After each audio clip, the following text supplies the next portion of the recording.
Non, nous avons un dossier à justice. Bato ebele bakomi koluka kosakana na justice na biso. Mokonzi mboka wabi état de droit. C'est-à-dire quand le chef de l'État dit état de droit, ça veut dire que justice est indépendante. Ba politicien misusu batika kokotaka na sima ya makambo mususu pona ko nuire bani. Caméré en prison, nous demandons à ce que la lumière soit faite. Bato bakotsaka maboko na justice to timbela bango.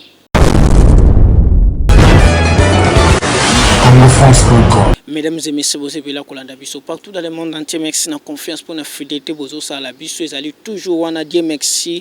Bien bas, vous allez toujours servir Mboka na biso. Ndeng toujours servir na émission za koya to memi Mboka na biso Congo na mapeka.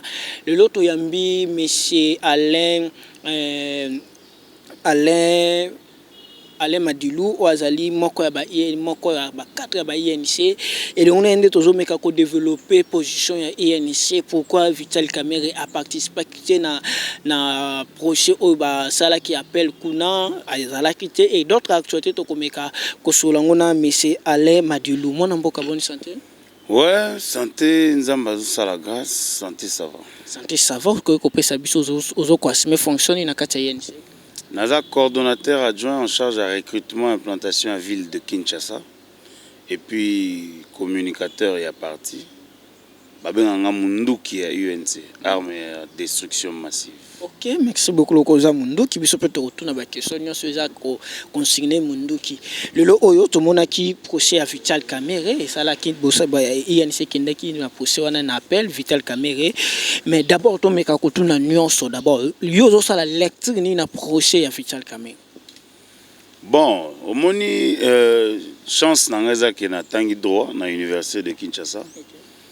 Moi, je pense qu'il faut tout la image de la justice Nabiso parce que déjà parlant des maisons, ils ont eu contrat où ils ont qui contracté par M. Bitakwira dans l'entreprise Samibo. Ils ont eu contrat et salamaki de gré à gré. Les loyaux congolais, il faut que talisa congolais que Ndeko Bitakwira a signé un contrat de gré à gré. Ils ont les sous-moutés. De gré à gré salamaka eza na ba biloko esengaka pour contrat moko ezala gré à gré ezala infraction te ndeko Bitakwira sali et puis avenant moko eko salama ya ekopo ekomisa de 900 à 1500 maisons contrat eza depuis 2017 je m'abuse 2017 et jour il y a procès tangu avant clameur publique, hein, lobby nos clameurs publiques, il faut quand même moins balayage. Babi Ndeko Vital Kamerhe a détourné 400 millions de dollars. 500 millions, bamsou babi mbongo aso de moutons, bamsou babi te, en tout cas, ba maison ana, ba maison zagité, ba produits pharmaceutiques et tout. Tokomi na 4e rue a présenté ba éléments tout. Ba tali place à Rozoaé, ba luki, bon ba produits pharmaceutiques comme ezaki mingi ministère de la santé mutazwaki yango a récupérer ki mbongo po akende ko panzango na sur l'étendue de la République dossier en elongwe so de mouton lokola ezaki mbongo oyo entreprise Safrika sezwaki nandeko PDG na bango oyo ba libéraki ba lobby comme ba bengaki infraction et abus de confiance taki surpris kaka mutasa bimambo ka kenda ba lobake eza ba condamné à 20 ans. Balongoli saut de mouton, affaire à 15 millions de soloté parce que balobaki on a clameur public et pour subitement surtout quand tes maison préfabriquée. Oh, maison préfabriquée, ok d'accord, tous la procès. Chance Nzambala la raté, tout sengaki procès à la télévisée. Mon frère, le peuple congolais faut tous à la ba jeune, faut pas à la éveiller, ba jeune na biso tous autant à classe. Faut pas tous sakanana avenir et à jeunesse mobimba. Tant que jeunesse a autant de droit qu'on va faire croire jeunesse que droit aux autant que ça mabé, biso to na ba droit mo to imaginer pour na yo. Non. Droit au biso to tangi balobi au pénal la loi est de stricte interprétation. L'interprétation au pénal est zaraneti 1 + 1 = 2. Il faut précision dans pénal. Jour où au moins en Jamal Aloba que je reconnais avoir perçu la totalité de la somme.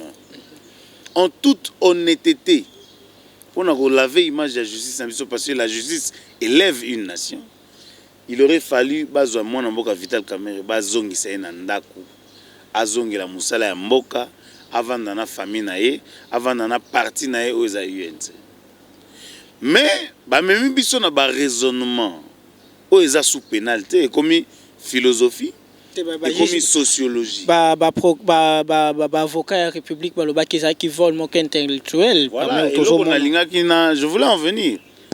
Ngana tangi droit na université de Kinshasa pour ne pas kobeta tolo depuis na banda droit tina sisi na ka détournement intellectuel.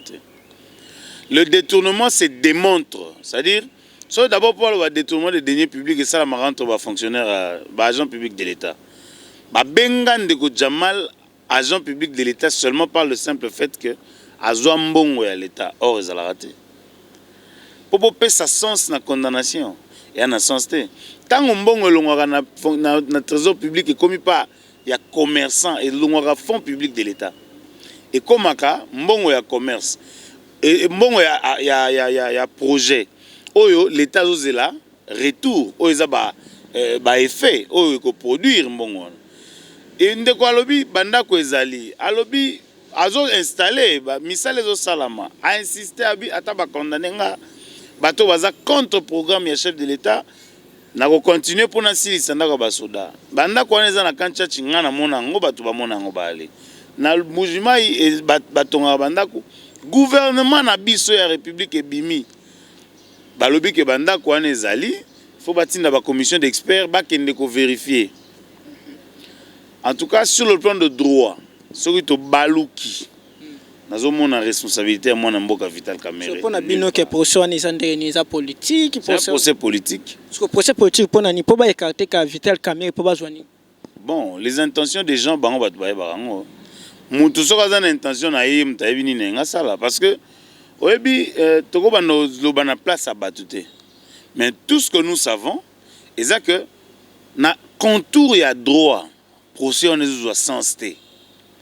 A to lukango na magamususu comme Vital Kamerhe est un politicien c'est que ba politicien baza sima ya justice pour que soit ba nuire soit ba nuire na carrière politique na ye soit c'est pour cela on a un procès bon procès appel au bakendo ça l'appel aya quitté pourquoi bon il faut to banda rolobati lelo to lobaka mona Mboka Vital Kamerhe santé za malamu te parce que comme malamu te tango auti ko kota na kat na prison mais tout le monde dit qu'à peine veta ata mutu pastori mais ça la te hein il dit qu'à peine do bino bo compare na Vital Kamerhe na éviter dit qu'à peine da soda hein faut boye bango il dit qu'à peine c'est un militaire Vital Kamerhe c'est un fils d'un administratif ça va faire 61 ans à kota prison te ata souci à ta coin à kota te faut betela ba parane maboko alors azana charge à république azana charge munene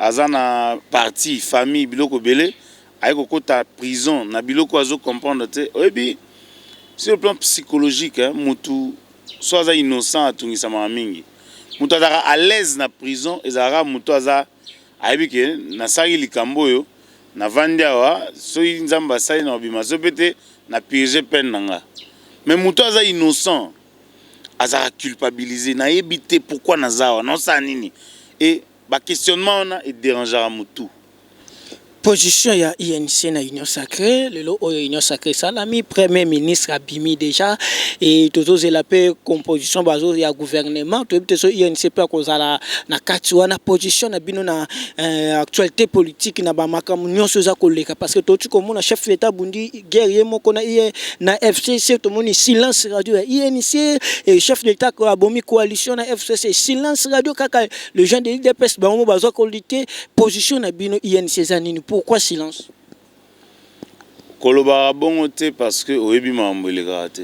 Makambo nini yango ezoleka te? Na lobi na yo bitumba nyonso ezalaka na makofi te. Il y a des zéros dans l'ombre. Bitumba o to bundiango ensemble. Ezali bitumba ya makofi te, bitumba maele. Alors bitumba maele batu tout na Congo ba yebike UNC makambo bitumba mutu to ali. Union Sacrée ba député na biso au sein de l'Assemblée nationale batikala ité ba kwazai maboko te pour que ba renverser tendance. Na union sacrée, tu as une posture bien parce que tu as un partenaire privilégié. Il faut rappeler na bato tout bazoya que bisonde tobunda bitumbo UDPS na UNC et allié. N'est au pouvoir. Alors les autres qui viennent la calme parce que biso ton a posture na biso. Mais on va travailler quand même à cause de la stratégie, tout le monde na baso bima liboso ko la kisa que non ton tu comme on ton mabunda tu ko sala makambo to moni ba partir on mususu ozoloba mais bino mo bozana kasa ba lia na bofandi kimia. Na lobi non ndeko omoni so mutalambi azara mo balambi na ya ole sabato. Bato ba ole so talaki na nzala. Omoni ba lia. A ole mbang. Le problème est que ce que yebi au sagité union sacrée est à œuvre il y a pouvoir na biso d'accord et aneti papa zo yamba batu bana na ndako boza na ndako na bino boza na yo wana vandi on n'a pas besoin de montrer les muscles à l'extérieur parce que à l'interne déjà tout ça musala makasi donc ça makasi lokola ni je te dis que bitumano sera makofité.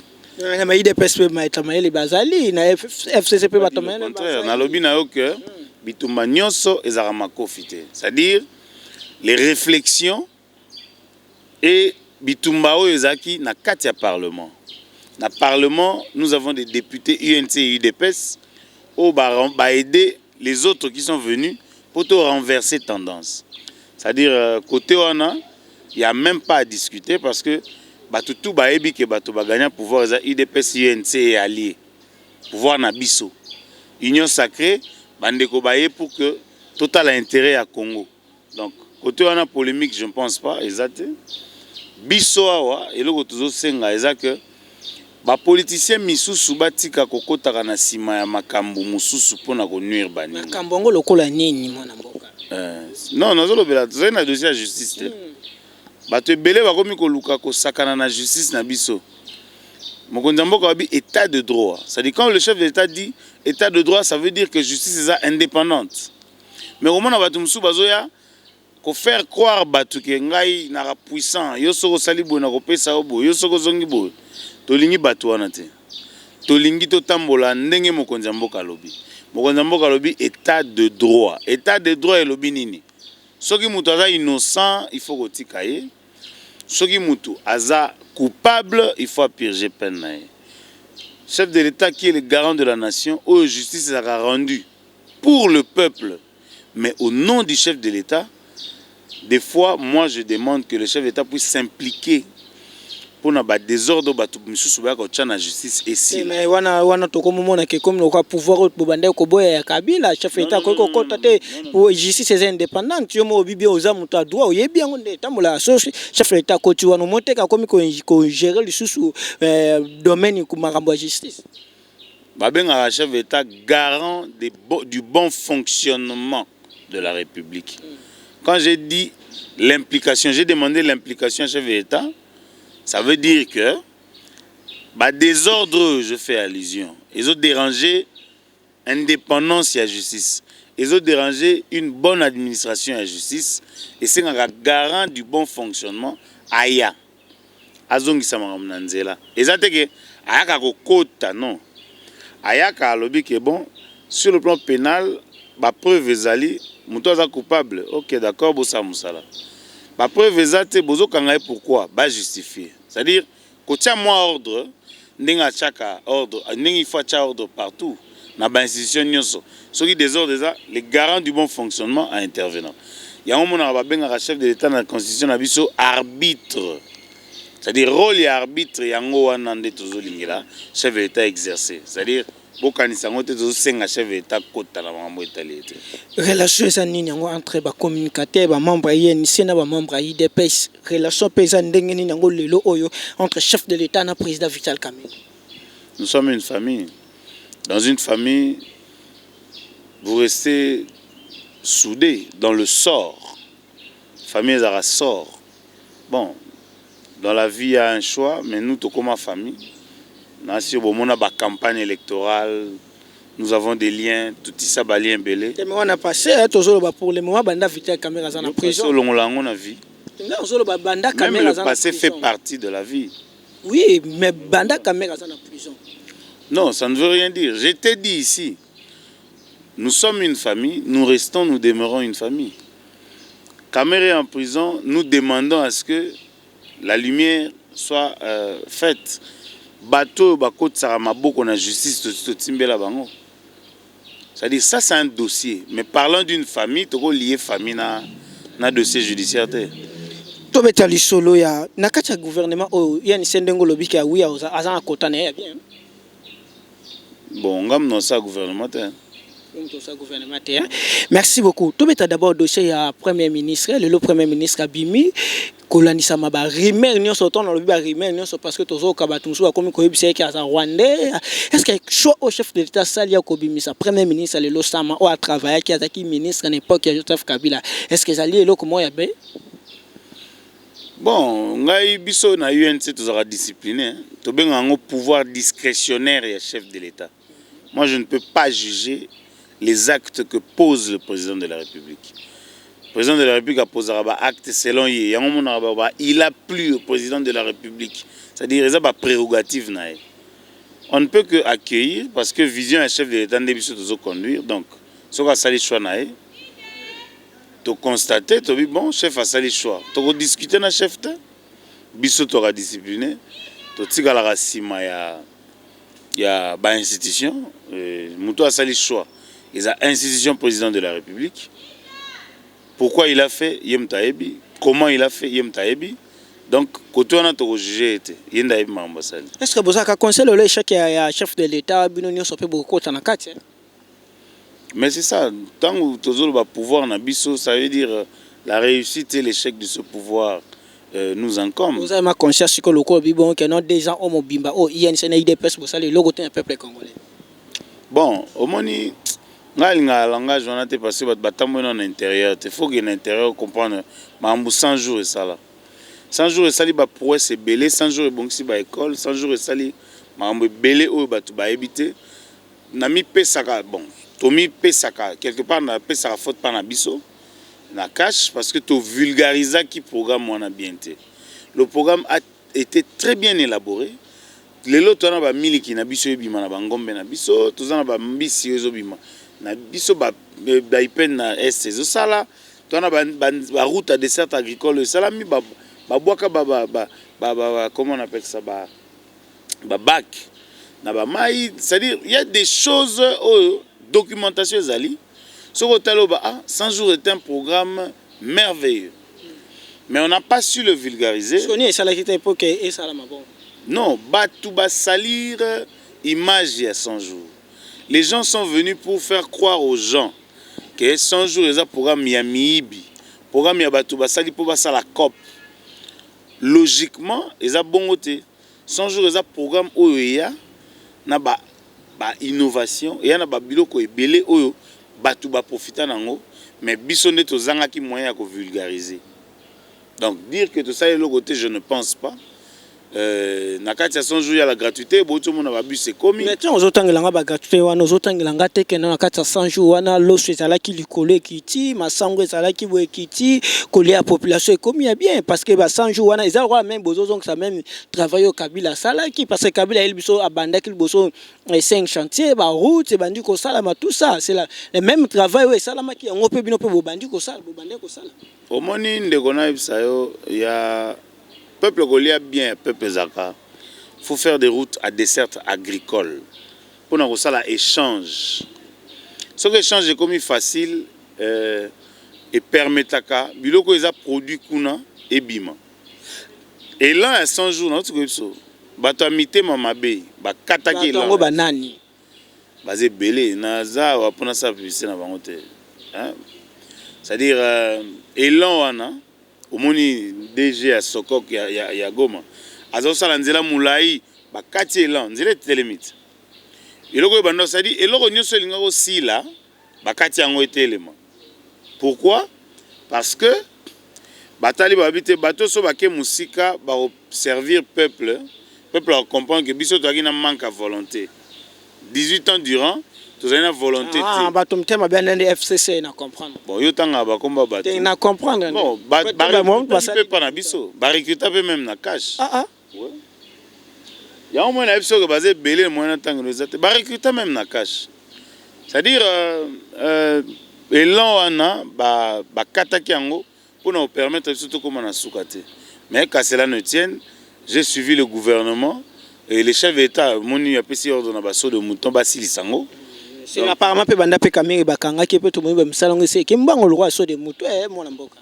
Non, so de mouton bongo nango ezali na Africa's. Mais kasi tant azala ki bando ke ne malembe to ka bakangi ba condamné. Nazo bongo so de mouton. So de mouton sili ko sili bato ba inaugurer. Ndeko dana yebisolo moko tamsusu ba bozo kosa ba congolais. Ezana mbongo mon côté, je le dis ici devant qui veut l'entendre. Oyo ozana avis contraire à yeto débattre. Ezana mbongo ya musala mon côté oyo kwa na maboko ya Vital Kamerhe ezate. Les entreprises ont été payées à la banque centrale via la banque commerciale, c'est-à-dire si vous en avez compte na yo, banque centrale a foutu via banque commerciale na yo. C'est-à-dire mbongo ya so de mouton le quoi ba pesa Africa's, il faut pas citer Kamerhe là-bas. Mbongo ya ba maison préfabriquée le quoi ba pesa ki Jamal, il faut pas citer Kamerhe là-bas. Mbongo ya ba travaux, ya ba achat, ya ba bus, ya ba médicaments oyo qui na ministère de la santé, il faut pas citer Kamerhe. C'est-à-dire le problème est ça, il y a Congolais ba lingi ba on est na mona onde zaki envoûtement. Comment mutu boko linga bondimisa batu makambo existera te au détournement intellectuel. Na yo journaliste otuniang. C'est pas tout le monde qui a la télévision. Oui, ça quoi abrutir batu. C'est-à-dire même batu boko comme ça bazoba pour anini batu baza kidiba. Parce que nga loba onde babokela batu envoûtement mo bobo bo salir image ya mutu kaka. Parce que c'est to bito que na logique. C'est to bito que na logique détournement des deniers publics et ça la marana chaîne de dépenses. Le seul baïba kanga mutu pour na détournement des deniers publics kanga mutu moroté. Ça aussi c'est un éclat. Mais Jamal, Jamal, la chaîne de dépenses. Jamal ne fait pas partie de la chaîne de dépenses. Dans ce baïba kanga détournement des deniers publics, baokanga muta banque centrale, baokanga ministère à finance, baokanga ministère à budget, baokanga ordonnateur, baokanga tout le monde. Ça c'est la logique na détournement à deniers publics. Parce que détournement de deniers publics d'abord, les fonds publics de l'État pour bima ezarana ba signature rebelle. Donc outi boye et bimela boye. Donc so boye bo kanga mutu mokote. Déjà pour dire que Tokani Kamerhe pour détournement des deniers publics, ils ont quoi abrutir les sous au peuple. C'est bon, ce peuple n'est pas de l'autre côté. Or peuple a vigilance, vous comprenez. OK. Mon mboka tozo kende petit à petit. To betali solo d'abord il y a constitution na biso ekokisi lelo auto sana yo émission 15 ans. Depuis le 18 février 2006 lelo oyo ekokisi 15 ans. L'article numéro 104 na constitution na biso est-ce que constitution na biso oyo eza ko aider mboka na biso ekende liboso ou bien eko aidaka mboka na biso et développer ndeto pensa kango ou bien zo senga ba article zo senga ba modifier ba sala makamso na constitution na biso. Bon anniversaire na constitution na biso. Parce que ba benga ngo mobeko likonzi et senga ko respecter yango mais constitution na biso na ebité so ba constitution musu ba violer ngo loi constitution na biso. Oh. Na biso so ba constitution musu ba violer loi constitution na biso na ebité. Na ba dirigeant na ba individu. Ba dirigeant bazo diriger lelo oyo na pouvoir oyo. Ba dirigeant, je parle au bout 15 ans. Je parle na banda constitution na biso ezo bimati lelo. OK. Ba dirigeant ba violer mais aussi je pense qu'il est temps constitution na biso et comment ezwa nzela ya réalité. Parce que na bamboka ebele za soki constitution esali 6 ans, ba réalité est changée, bozui constitution bokomi sango conforme na ba réalité. D'où la révision de quelques articles. Mais il y a des articles dans la constitution bako déverrouillé.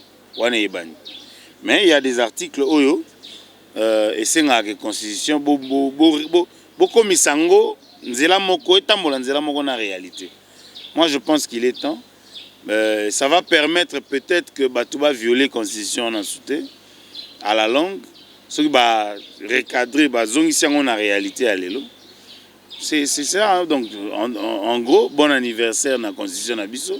Il y a le 18 février 2006. Et permettre Bisso Peto, Toye Baba article belé na ba débat. Les lots, s'il y a des articles à modifier par rapport à la réalité, moi je pense qu'il faut le faire. L'article que souhaité. Bon, moi je pense... Attends-moi des articles que je dis net dans la réalité actuelle par rapport à l'article de la nationalité. Déjà, les articles, il faut faciliter Batou, double nationalité. Exclusivité, on a un mot et comme caca. Et Batou, en violation de la Constitution.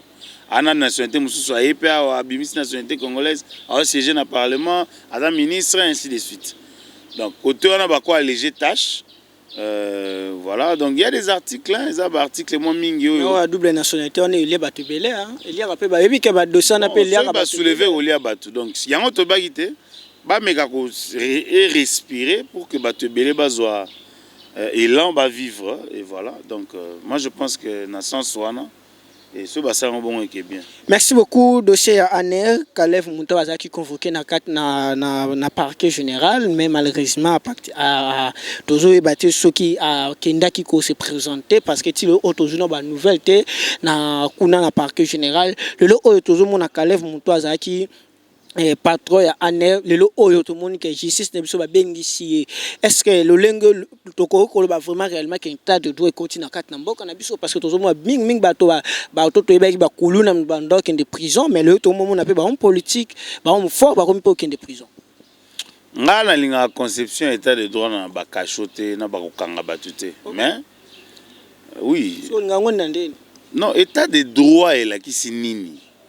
Il faut tout faire comprendre au peuple dans ce état de droit. État de droit, là, ici, que bah, prix, il y a biloko. Il faut la réguler par rapport à la norme. État de droit, là, ici, que bah, innocent, faut bazala, bah, coupable, faut bazala. État de droit, là, ici, que ceux qui ont les moutoubo, monique, azane na problème, te faut que état de droit, lobby acharnement. Quant à Ndeko, bah, ben ici, na nani, moi, je pense que c'est de droit, hein? C'est-à-dire s'il y a des gens qui ont porté plainte, parquet, il faut saisir dans le dossier, bah bénéficier. Il y a un moment il faut quand ça vient redit, tant au moment a un mandat à l'État si la cas, c'est-à-dire via comme justiciable, il y a logique, il y a normal, via di makaka, il y a makamboyaka. Vous avez souvenir ni on ya année. Année il avant année ton Kalev va banda au dirigeant. Bon oui, TV TV à radio te. Onga na zoa na vie nanga comme passe. Na tika ngoleka, na tika on a passé. Biso za ba pacificateur. Mais na yebisi ya mamboyaka. Ale laté mandat l'été sili a commis justiciable a kende go répondre. Et là on a ko yebisi ngona. Tam so akei a rozonga ndako. Tam so akei a rozonga ndako. Voilà. Mais parce que comment que ne so que faut me déjà ba me le da ma besiko ya batu ba komisa neti makamboza acharnement non état de droit le but que bon somtaya se justifier bien azongi na même mandat était Sylvia comme justiciable.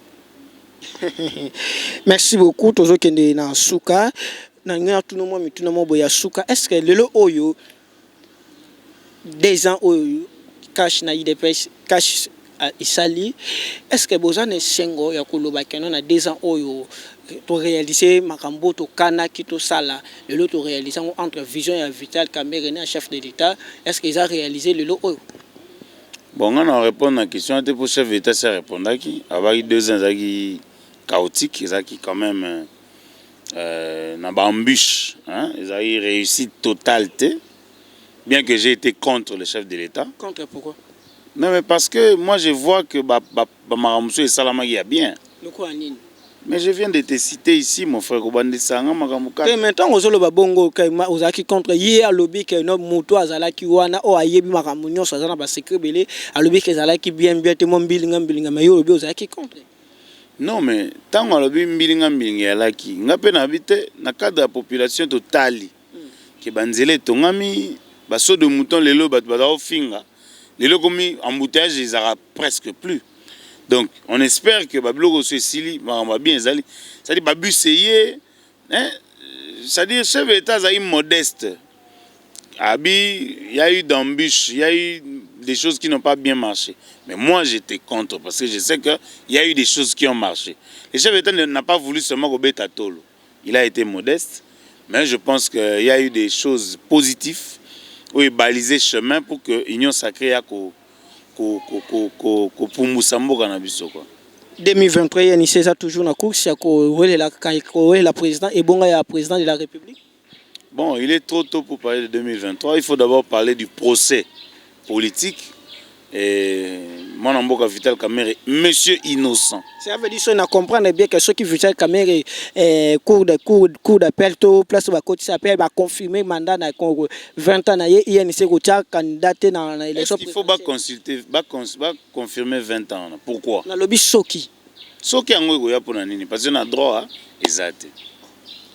Mais mon frère, tu parles à un juriste. Dans le lobby, na legi viembata te. Pour viembata, super juriste. Mais na juriste. On a vu qu'on comprend que na droit pénal, ce gars yonanga to sai copio bi ngam na zo imbongo. Atangam na liaki. Ce gars yom to lobi ko yo zo imbongo. Nga singa zonga parler bakangio. Ce sont des notions élémentaires à droit pénal. Et tu vas me parler de 20 ans. Quel 20 ans? Supposons qu'elle va confirmer. Supposons qu'on a le kutate. Au moins le kuta va supposer qu'on a un côté. C'est-à-dire que Bozan est que Bozan est liquide, il y a une chaîne de tout le monde va prier. Et puis apparemment, beaucoup de apparemment, il y a beaucoup de pasteur parce que. Non, mais quand j'étais parlé d'envoûtement, on avait dit d'envoûter à peuple, pas comme on dit un niveau, un détournement intellectuel les alabs. Na mutabimisa on a procès à un étudiante na tunier. Oh, moi j'avais pas dit que c'était un détournement intellectuel, j'avais dit c'était l'œuvre des intellectuels na vie voilà. Mutalobi likambule le kota na mito batu yemoka wangana. Mais ko wangana na batu bachango kara. Ya on a dit peut-être ils en envoûtement, il milimo mabe. Ya on tuzo senga nzamba ya ko sopa mai. Mabele melaka mai. Mabele mela mai. Merci beaucoup message pour ça na ba congolais balandio message na. Ba congolais tout ça bazo baté. Ba congolais photo fongola misu. Ba elibiso ba kombo asika ba détournement intellectuel to boya yango parce que existe raté. Tozongi sa droit na biso ndenge elongo bani. Ba benga ngo ko sokola mibeko ya mboka parce que babaka mboka evandaka na mibeko nango. Et lorsque le droit est utilisé par des individus et ça là que mboka ezo régresser ezo kenase. Je pense que il faut tout dénoncer sans arrêt, tout dénoncer tout l'embaté pour que ba procès politique na mboka na biso ndenge zaki ebele na époque ya kala etika kozwa ba ampleur na époque ya sika. Ba procès politique to na ngo besoin te biso to na opposition to na pouvoir. Ba procès politique il faut ici là. Biso to parce que oyebi eloko pesa biso force na opposition. Eza ba arrestation ya mon mboka taonda. Vous comprenez? Ba arrestation ya osala mingi et puis ça biso force na opposition. Yango biso na pouvoir na biso, j'exhorte tout le monde hein. Biso tout na cash, to meka ko pesa na ba conseil à bien ba procès politique et si là. Ba arrestation arbitraire ezalaté pour que tout si ça pouvoir na biso bien et to kende na Félix Tshisekedi comme champion. Merci beaucoup. C'est moi qui vous remercie. Merci beaucoup Bozala Kebele ya kolanda biso to yambaki monsieur Alain Madilou oyazali moko na kati na INC elongone to meka ko beta position ya INC na kati na coalition pe na kati na union sacrée oyo ba pesi biso miyano nango et to beti pe li solo ya procès appel wana boyoki ba réponse na ibo tika toujours branché pe bas côté toza toujours wana. Merci beaucoup. Congo France Bisona bango bangona bisona bango ekara molai France.com site ya Congo masolo ya danger masolo ya kitoko Congo France.com